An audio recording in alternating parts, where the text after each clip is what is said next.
ఈరోజు నా నామినేషన్కి వచ్చిన తెలుగుదేశం, జనసేన, బీజేపీ కుటుంబ సభ్యులు అందరికీ పేరు పేరున ధన్యవాదాలు తెలియజేసుకున్నాను.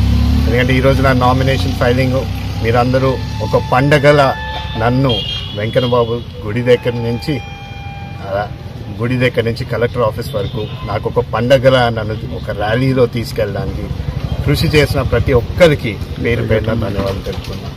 ఎందుకంటే ప్రజలు కూడా ఈరోజు చూస్తూ ఉంటే ఏ విధంగా ఆదరిస్తున్నారో నేను ఆనాడే గత ప్రతి ప్రెస్ మీట్లో కూడా చెప్తున్నా. ఇంటింటికి తిరిగినప్పుడు కూడా ఈ 5 సంవత్సరాలు ప్రజలు ఏ విధంగా ఉమ్మడి అభ్యర్థులకే మేము సహకరిస్తాం. ఎందుకంటే ఈ 5 సంవత్సరాలు ఈ వైసీపీ ప్రభుత్వం అధికారంలోకి వచ్చింది, కానీ ఏ ఒక్క మాట మీద కూడా నిలబడలేదు. ఆనాడు వాళ్ళు మాట్లాడిన అనేక విషయాలు, అమరావతి పూర్తి చేస్తా అన్నారు, పోలవరం పూర్తి చేస్తా అన్నారు, లేకపోతే వాళ్ళు చెప్పిన అభివృద్ధి చేసి చూపిస్తా అన్నాం. ఇవన్నీ మాయ మాటలు తప్పించి ఏ ఒక్కటి కూడా ఈ 5 సంవత్సరాల వాళ్ళు పూర్తి చేయలేదు.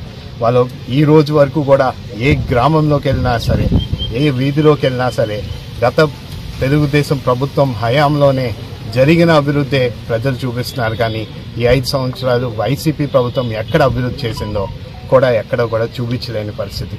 ఈరోజు 3 పార్టీలు కలిసి రావడం చాలా ఆనందకరం. రేపన్నాడు ఈ 3 పార్టీలు కలిసి ఎన్డీఏ అభ్యర్థిగా మేమందరూ పోటీ చేయడం, ఆనాడు మీరందరూ ఒకటి గుర్తుపెట్టుకోవాలి. ఆనాడు నాన్నగారు జిఎంసి బాలేవ్ గారు ఆనాడు ఆయన కూడా పోటీ చేసి ఒక ఎంపీగా గెలిచినప్పుడు అప్పుడు కూడా ఎన్డీఏ ప్రభుత్వం, రేపు కూడా రాబోతుంది ఎన్డీఏ ప్రభుత్వం.